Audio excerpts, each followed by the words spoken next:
स्मृतिर सौदागर अवसरप्राप्त प्रधान शिक्षक कवि स्वर्गत राधाश्याम पंडा द्वितीय श्राद्धवार्षिक उत्सव तथा लोकनाथ पाठागार 40तम वार्षिक उत्सव राधाश्याम पंडा बासभवन में अनुष्ठित हो जाएछि।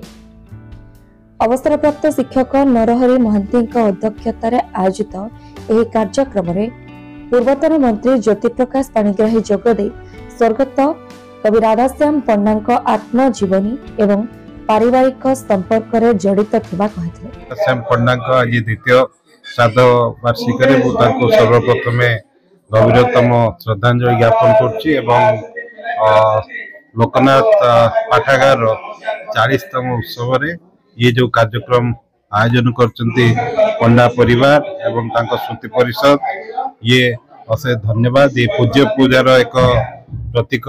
तेणु राधाश्याम पंडा खाली हरिपुर शासन उपदा माटी नथिले, सी खैरा और उपदा भितर एक संजोग रखिथिले, एक ब्रिज हिसाब रे काम करथिले। तांको कर्मभूमि खैरा थिला, जन्मभूमि हरिपुर शासन थिला।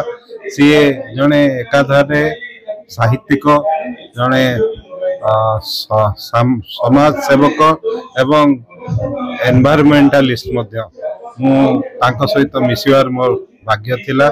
मु चेष्टा करुच्ची किभली तांको स्मृति रे विभिन्न दाबी जो रही उपस्थापना करी किभली पूरण करा जाई परिबो से दिगरे हम चेष्टा करू। एही कार्यक्रम अवसर रे कवि राधाश्याम स्मृति परिषद और कवि लोकनाथ पाठागार पक्षरु कवि राधाश्याम ग्रंथावली उन्मोचित हो जायछि।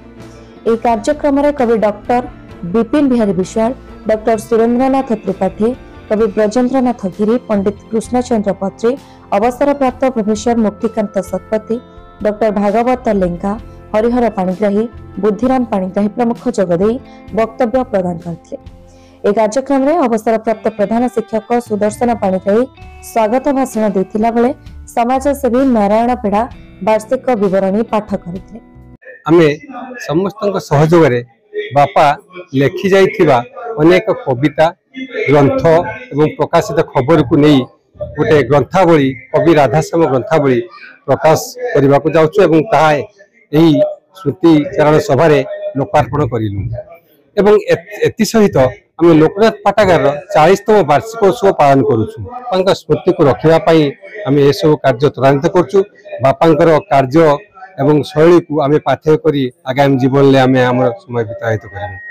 डॉक्टर भगवान बेहरा द्वारा रचित एक कविता को गीतिकार गौतम बारिक खूब सुंदर भाव में कंठदान करथिले। कार्यक्रम अवसर में विशिष्ट परिवेशविद समाजसेवी मनोरंजन दास, नाट्यकार तथा विशिष्ट कवि डॉक्टर भगवान बेहरा को संबर्धित करा जायतिला।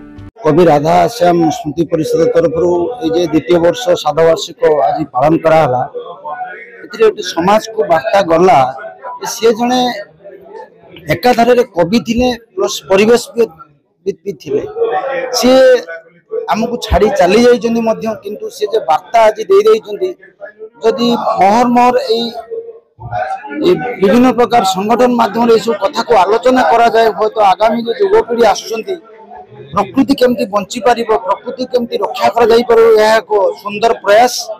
यही प्रयास जदि एमती प्रत्येक वर्ष यही राधाश्याम स्मृति परिषद तरफ विभिन्न जगह अनुष्ठित करा जाई, स्कूल हो कॉलेज हो एवं विभिन्न जेकोसी खुला जगह आलोचना करा जाई परंता आहुरी प्रकृति की रक्षा करबा पई आमे आ दीपद आगु जाई परंतु।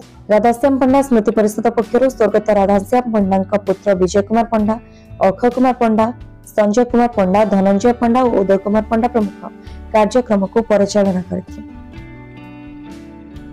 औपदरु मोनालिसा पंडा आशुतोष पंडा रिपोर्ट, अभय न्यूज ओडिशा।